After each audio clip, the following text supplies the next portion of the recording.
Hare Hare, Hare Krishna,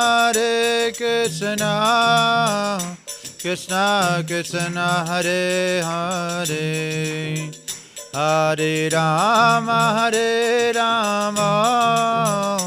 Rama Rama, Hare Hare, Hare Krishna, Krishna Krishna, Hare Hare, Hare Rama,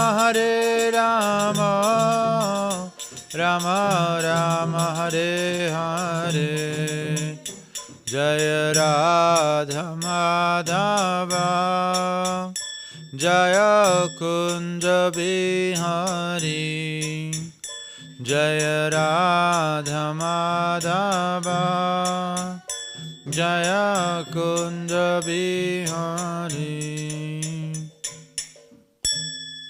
Shri Shri Radha Madhava ki jai. Grantaraj Srimad Bhagavad Gita ki jai. Om Namo Bhagavate Vasudevaya. Om Namo Bhagavate Vasudevaya.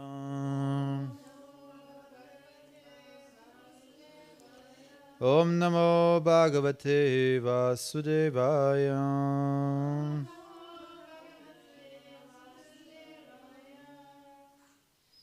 So, English is okay for everybody? English, dann Übersetzung für Kishori Kund. Machst du, Mama? Okay. So we're going to read from the Bhagavad Gita, chapter 15, text number 7.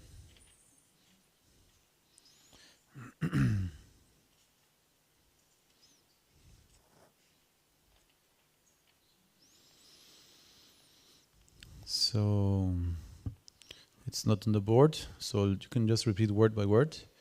Mai vamsho jivam loke jivam bhutaha sanatanaha manaha shasta anindriyani prakriti stani karshati maivam sato jiva loke jiva bhuta sanatanaha mana shastan indriyani prakriti stani karshati. Please repeat.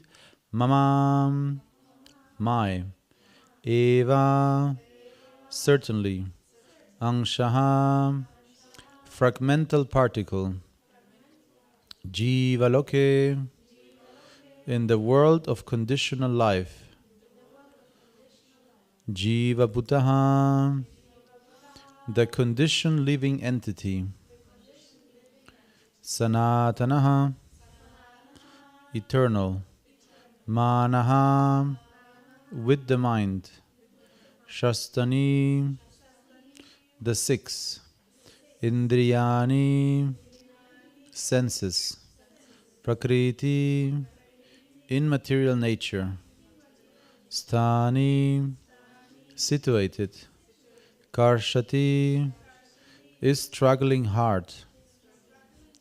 Translation and purport by His Divine Grace A.C. Bhaktivedanta Swami Srila Prabhupada Ki Jai. The living entities in this conditioned world are my eternal fragmental parts. Due to conditioned life, they are struggling very hard with the six senses, which include the mind. Purport. In this verse, the identity of the living being is clearly given. The living entity is the fragmental part and parcel of the Supreme Lord, eternally. It is not that he assumes individuality in his conditional life and in his liberated state becomes one with the Supreme Lord. He is eternally fragmented. It is clearly said here, Sanatanaha. According to the Vedic version, the Supreme Lord manifests and expands himself in innumerable expansions, of which the primary expansions are called Vishnu Tattva. and the secondary expansions are called living entities. In other words, the Vishnu Tattva is the personal expansion and the living entities are the separated expansions. By his personal expansion, he is manifested in various forms like Lord Rama, Nrsimha Deva, Vishnu Murti, and all the predominating deities in the Vaikuntha planets. The separated expansions, the living entities, are eternally servitors. The personal expansions of the Supreme Personality of Godhead, the individual identities of the personal expansions of the Supreme Personality of Godhead, the individual identities of the Godhead are always present. Similarly, the separated expansions of living entities have their identities. As fragmental parts and parcels of the Supreme Lord, the living entities also have fragmental portions of his qualities, of which independence is one. Every living entity, as an individual soul, has his personal individuality and a minute form of independence. By misuse of that independence, one becomes a conditioned soul, and by proper use of independence, he is always liberated. In either case, he is qualitatively eternal, as the Supreme Lord is. In his liberated state, he is freed from his material condition, and he is under the engagement of transcendental service unto the Lord. In his conditioned life, he is dominated by the material modes of nature, and he forgets the transcendental loving service of the Lord. As a result, he has to struggle very hard to maintain his existence in the material world. The living entities, not only human beings and the cats and dogs, but even the greater controllers of the material world, Brahma, Lord Shiva, and even Vishnu, are all parts and parcels of the Supreme Lord. They are all eternal, not temporary manifestations. The word karshati, struggling or grappling hard, is very significant. The conditioned soul is bound up as though shackled by iron chains. He is bound up by the false ego, and the mind is the chief agent which is driving him in this material existence. When the mind is in the mode of goodness, his activities are good. When the mind is in the mode of passion, his activities are troublesome. And when the mind is in the mode of ignorance, he travels in the lower species of life. It is clear, however, in this verse that the conditioned soul is covered by the material body with the mind and the senses, and when he is liberated, this material covering perishes. But his spiritual manifests itself in its individual capacity. Danke. The following information is there in the Madhyadinaya Shruti. Sava esha brahmanishta idam sharinam martyam atrishya brahma vishampadya brahma pashya brahmana shroti brahmanaivedhyam sarvam anubhavati.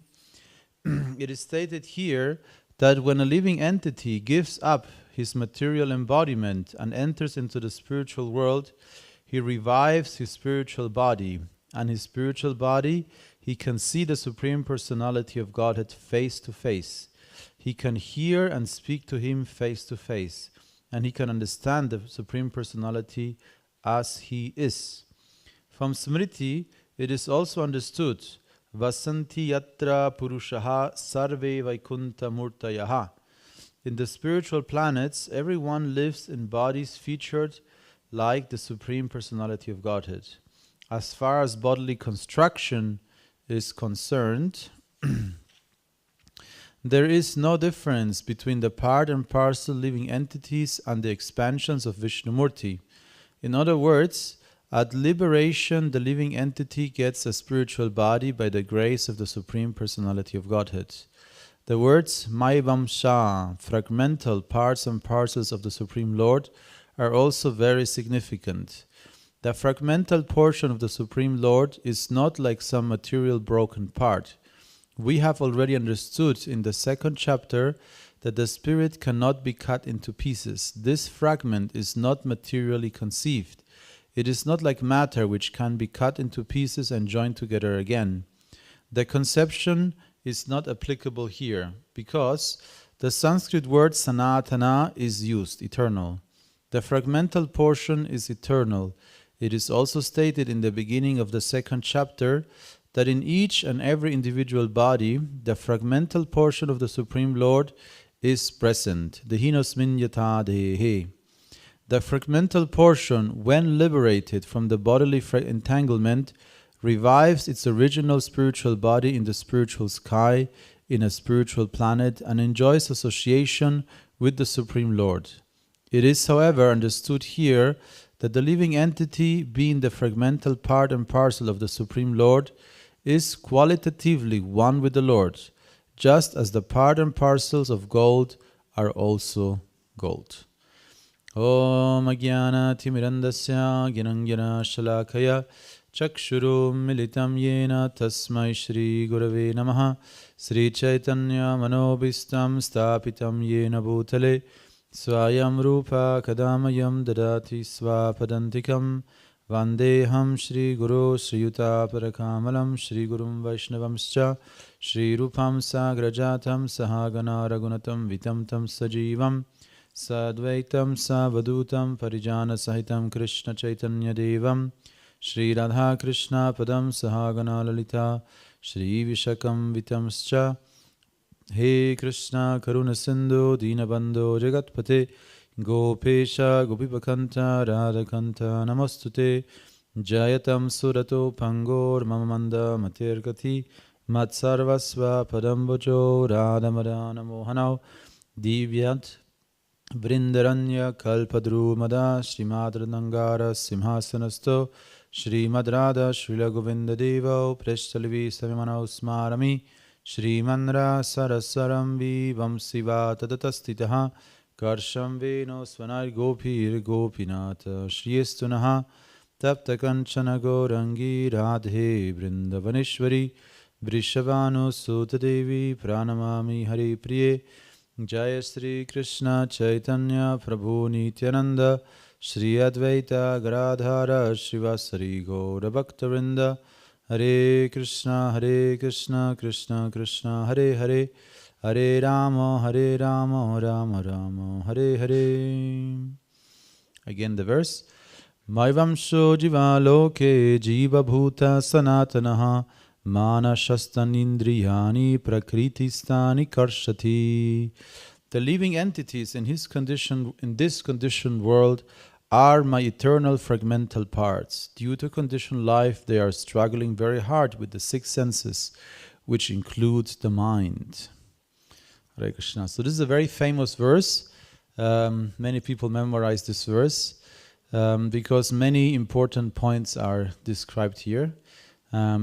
And the main point that Srila Prabhupada is emphasizing again and again in his purport is Maivam so jiva loke, and then sanatanaha, jiva bhuta sanatanaha, that all individual living entities, including all of us, all the trees, all the plants, all the animals, all the insects, any living entity is jiva bhuta sanatanaha. We are always eternally individual entities. And maivam so. So amsa means a small part, and Krishna is saying my parts and parcels. So this is also explained in the beginning of the Bhagavad Gita, where Krishna is telling Arjuna that me, you, and all these kings have always been there. We are now here assembled in this battlefield, and we shall never cease to be. So with this very clear statement by Krishna, he is ruling out the possibility of Advaita, of unition. All living entities have eternally been individual. We are now individual, and we shall always be individual.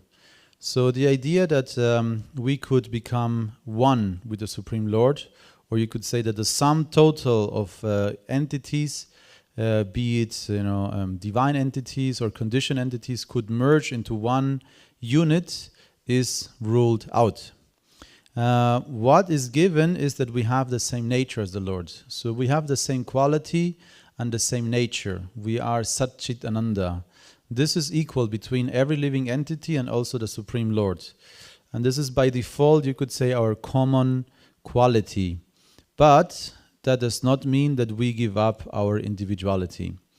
And this is there's one very nice interview where Srila Prabhupada is being interviewed I think in some airport, and the reporter is asking some different questions about the hippies and different topics. And then at one point Prabhupada says, in connection to, I forgot exactly which was the perfect exact question, but she was asking something about culture, about spirituality, and then Prabhupada said, on this topic we are one. So that means that they were on the same level, on the same interest, on the same conviction. It does not mean they become one.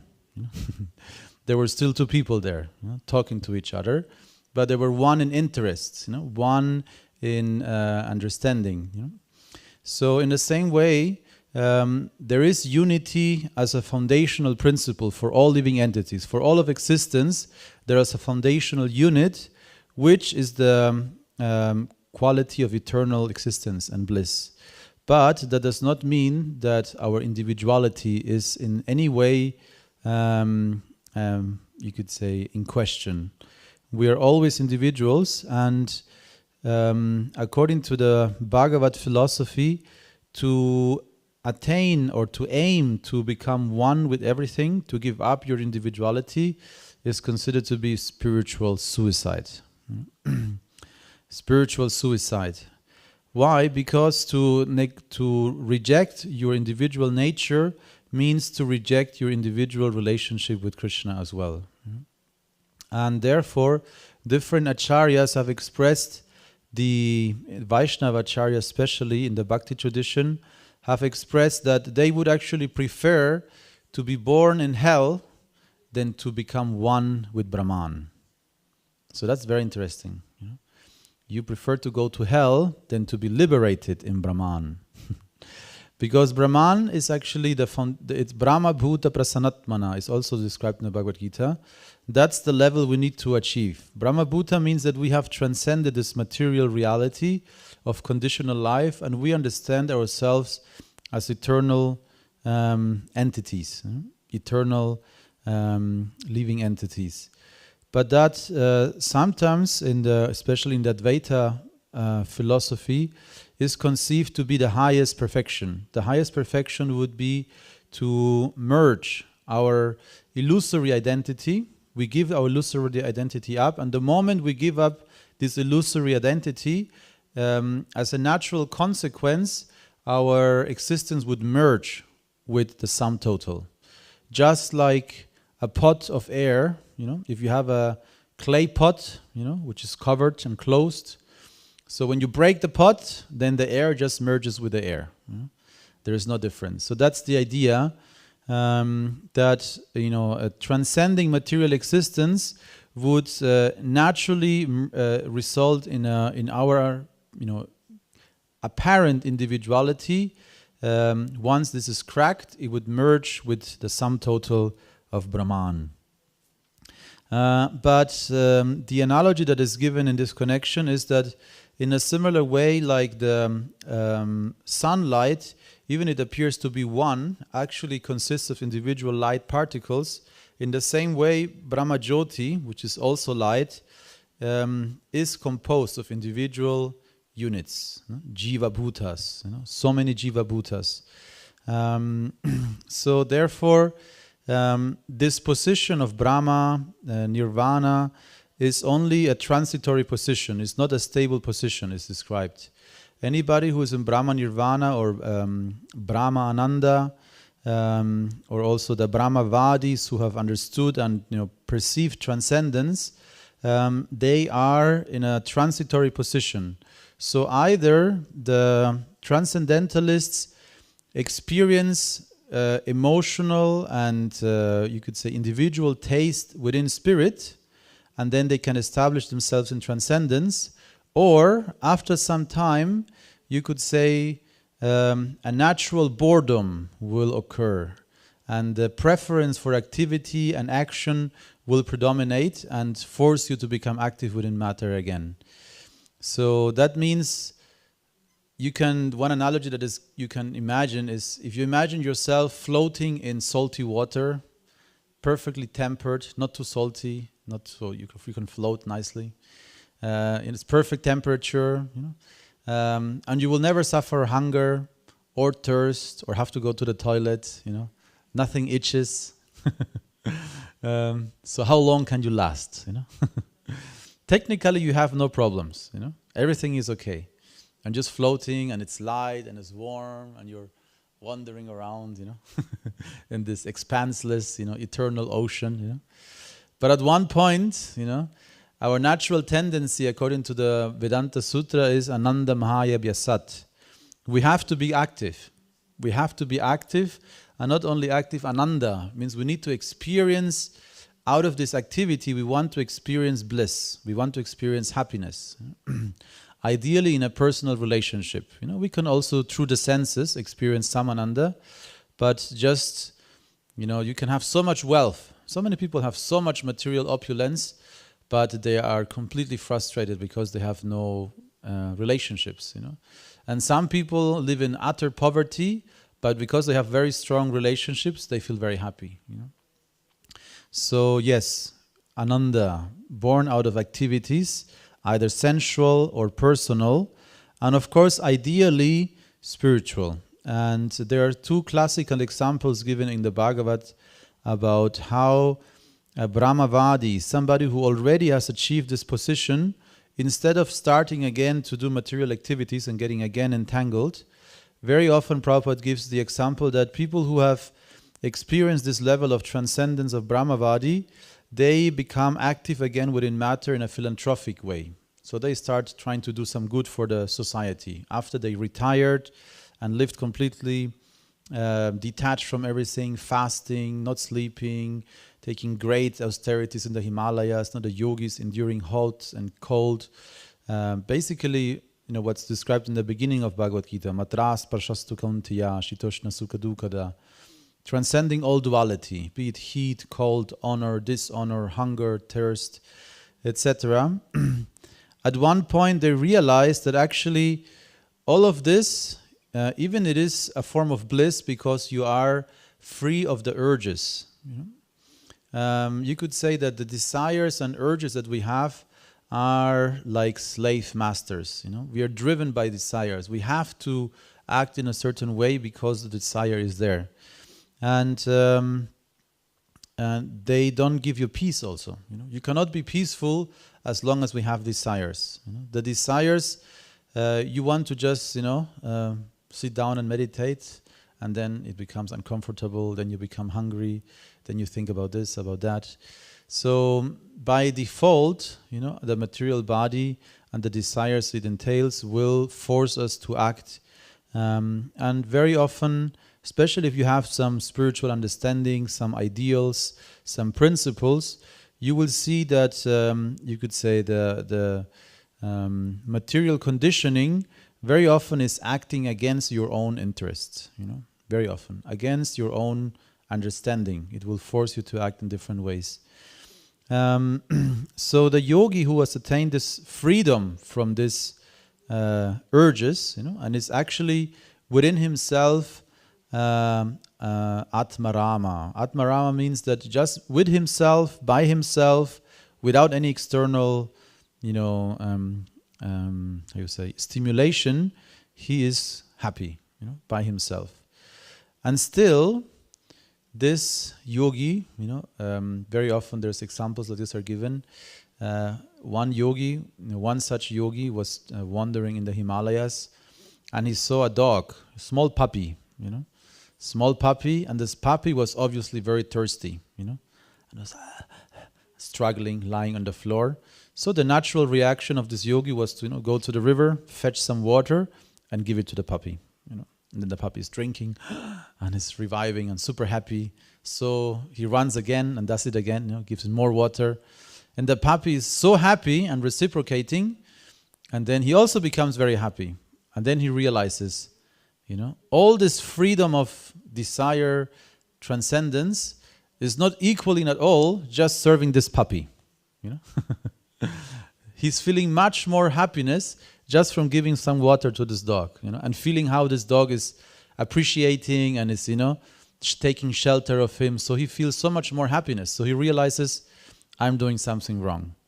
So at this juncture, for many spiritualists, the conclusion is, I should go back to society and serve society. I should do some philanthropic work. You know? So this is one juncture. And the two classical examples I was mentioning in the Bhagavatam are similar. So we have the four Kumaras are the first example. So there are four Kumaras. There are four boys. They are the oldest living entities in the universe, you know, after Brahma, the oldest and most ancient sages, full of wisdom, and they are Brahmavadis, you know, they are Atmarama, they are within themselves completely happy. And then it is described that they suddenly smelled an aroma they had never smelled before.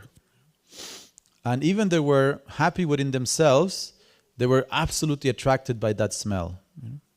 So they followed that smell. And it was the tulasi, manjaris, on the lotus feet of Lord Vishnu. So this sensory activity and, you know, the pleasure they derived from that is, of course, spiritual. You know?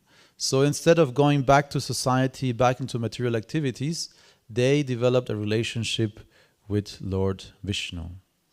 A similar example is with Sukadeva Goswami. So Sukadeva Goswami is the speaker of the Bhagavatam.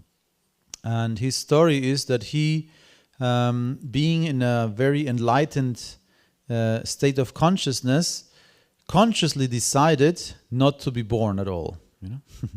So the four Kumaras, they decided to remain children, you know, also consciously. They said, we will not age, because if we reach puberty, naturally our bodies, sexual urges, attraction for the opposite, everything will come. They could clearly understand. So they decided we will remain babies. 5 years, small children. And Sukadeva Goswami was more extreme. He decided, I will not be born. So he remained in the womb of his mother for many years. You know? And he was, of course, the son of Vyasadeva. Vyasadeva is the compiler of the Vedas, and his mother was carrying him for many years. You know? And of course, that's a big discussion. You know, how the mother was able to hold him. But once I saw a picture of a human mother who had 7 children in her belly. It was a belly like this. You know? So maybe it is anatomically possible to hold a baby for many years. You know? In any case, she was getting impatient, as you can imagine. You know? In Germany, if you go, I think 2 weeks past the date where you're supposed to give birth, you have to, you know, induce it medically. You know? So he was many years past his due date. You know? And Vyasadeva and her mother, they arranged for Krishna himself to come and talk to Sukadeva Goswami. You know? You can come out. You know? Don't worry. You will not become entangled in material nature. You know? So finally, Sukadeva Goswami was born, but unlike other babies, he was already, you know, evolved, and he had a very clear intention. You know? So he was born, and immediately he left home. After birth, he immediately left home, and his father was running after him, you know, trying to catch him. But Sukadeva Goswami, you know, just as he was completely naked, he ran off. You know? And there's one incident where Sukadeva Goswami, in this condition, was walking past a lake where it was a lake where ladies were taking bath, you know, young ladies. And when he passed by, they were just looking at him in wonder, you know, because he was such a unique appearance. You know? And then just a few moments later, Vyasadeva came. And then they all felt shame and covered themselves. You know? So this is, you could say, the proof of his purity. You know? Vyasadeva, of course, is even an incarnation of Vishnu, but still, he was a householder. He had a home. He had, you know, engaged in sexual activity. So naturally, there was some aspect of his quality and nature, even he was a Shakti-Avesha avatar, an empowered living entity, that immediately the girls perceived and decided to cover themselves. Whereas in the case of Shukadeva Goswami, they felt no threat, no desire, no lust, nothing. They just were wondering, who this person is. Shukadeva Goswami then got lost in the forest, and his father couldn't find him. So Vyasadeva was pondering, how do I get this boy? How do I find him? And then he realized that the only way to attract somebody who is in this position is by giving him a stimulus that is of spiritual quality. Because somebody who is Atmarama, completely happy within himself, he doesn't need anything. He cannot tell him, I will buy you a new toy. Like small children, you can manipulate very easily. If you don't do this and this, then there's no ice cream. Okay, we'll do it. Very easy. But with Shukadeva Goswami, you couldn't do anything like that. Of course not. So Vyasadeva realized, I need to entice him with a quality, with a taste, with a flavor that is of a completely superior spiritual quality. So he trained his disciples to narrate, very specific sections of the Bhagavad, the pastimes of Radha and Krishna. And the disciples were calling out the Bhagavatam verses in the forest everywhere. And then Shukadeva Goswami in his meditation is like, wow, what is this? I need to hear more. And that's how Shukadeva was, drawn out of his seclusion. And then from this Brahmavadi position, he became completely immersed into transcendence. Of course, this is a lila. Shukadeva Goswami is actually the parrot of Radharani. Shuka means parrot. And when Shukadeva Goswami, the same verses and mantras from the Bhagavatam, when he himself spoke them, they became even sweeter than the original version, it is described. Just like a mango is when it's, picked by a parrot, that fruit becomes even more sweet. So in a similar way, Shukadeva Goswami, the Bhagavatam we have is, from Shukadeva Goswami, and then commented upon by Shanaka Rishi, and then for us also by Srila Prabhupada. So we have a great blessing, a great blessing. You could say the Bhagavatam is always expanding. Originally it's 4 verses, and then it expands bigger and bigger and bigger with the consecutive commentaries by great acharyas and devotees.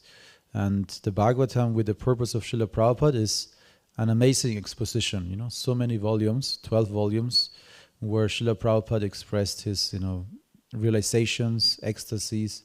Very often you can meet Prabhupada in a very often Prabhupada expresses very personal thoughts in his purpose. He expresses a lot of humility also very often. So it's very powerful and endearing and purifying to associate with the Bhagavad devotee through the Bhagavatam.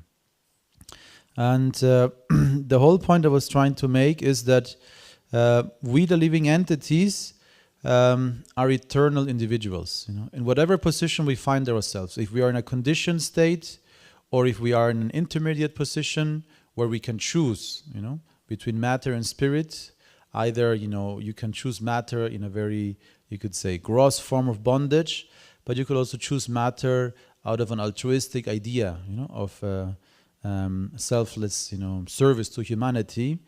Or even better, you can choose to directly connect to the original position of transcendence and service to the Supreme Lord. Hare Krishna. I think I'll stop here. Maybe there are some questions. Yes.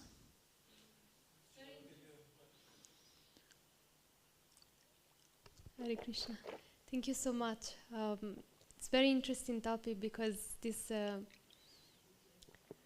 Brahman stage, Brahma Bhuta Prasannatma, where we are supposed, it's like something that first you mentioned we don't want, at the same time it's like a stepping stone. And while you were speaking about it, it came to my mind sounds like Sattva Gun, like how it should be like our consciousness. And then you mentioned, okay, if then in that stage one doesn't get a higher taste, then one goes into tamas, because it's very difficult to stay in sattva. Like it feels like kind of get there and then either you go up or you go down.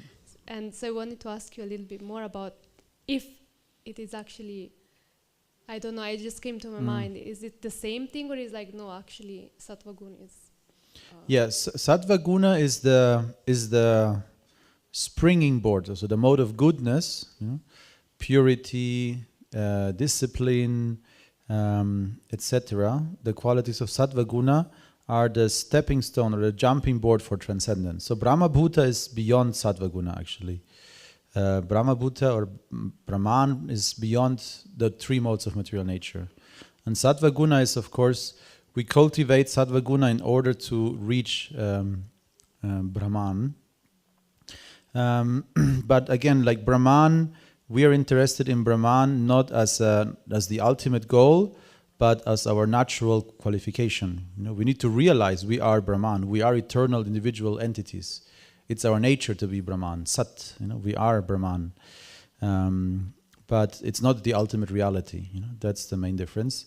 And the three modes of nature, somebody who is in the mode of, technically it's Vasudeva. Vasudeva is the position of Brahma Bhuta, pure Sattva Guna. And Sattva Guna is always material. Like you said, Sattva Guna can very easily then get entangled within material, lower forms of material nature. So like the example of this yogi, he is feeding this dog and he feels this is actually much better, than just meditating. So then he decides to serve humanity, So he maybe opens a hospital or some kind of, some philanthropic work, with educating people and helping people, which is in the mode of Sattva Guna, to give knowledge. Maybe he's digging wells, whatever he's doing some philanthropic work for the people. So that's Sattva Guna. But Sattva Guna can very easily lead to pride, and you might start thinking you're better than everybody else, because you are helping so many people, you're doing so good, and everybody else, what are they doing, So if you become proud, then very easily there can be some corruption coming in. In India there is this famous one politician, I think his name is Arvind Kejriwal, and he was very famous. He was leading this very big revolution against corruption in India. So he pushed so much, no corruption, no corruption. Politicians are always corrupt, and I will never enter politics. And then he became so famous. At one point, he entered politics. And then a few years later, people are, whatever he was telling before, now he's also doing wrong. So like that, very easily, first with a very high ideal, you start doing something good, but because of the nature of material energy, you get entangled, and then naturally the modes of nature drag you in. There's passion, there's ambition, and then there is complacency, and then you can be dragged down, again entangled. Therefore, that's not a good choice. If you're already in Brahman, you should try to understand Para-Brahman, Krishna, the personal relationship, because that's secure, that's safe, that's transcendent. Whereas, even it's of course better to be engaged personally, even just serving a puppy is more pleasurable than just being, completely peaceful. But the material nature is by default going to drag you down, to some extent, for sure. Maybe you're able to maintain for some time some steadiness, but it's not easy. So from sattva to shuddha sattva is just a matter of realization. It's externally is not appearable, but it's more an internal. Yeah, you could say like that. It's the motivation, what motivation we have, and for us especially, because we actually do not attempt to attain Brahma Bhuta separately. We focus on directly serving Krishna. And we very often we are Mishra Bhaktas. We have understood, by the mercy of Guru, Krishna, prasad. We have some prasad, literally we have prasadam, but also any form of knowledge or blessings we have, that's all prasada. And through this prasada, we understand what is the ideal.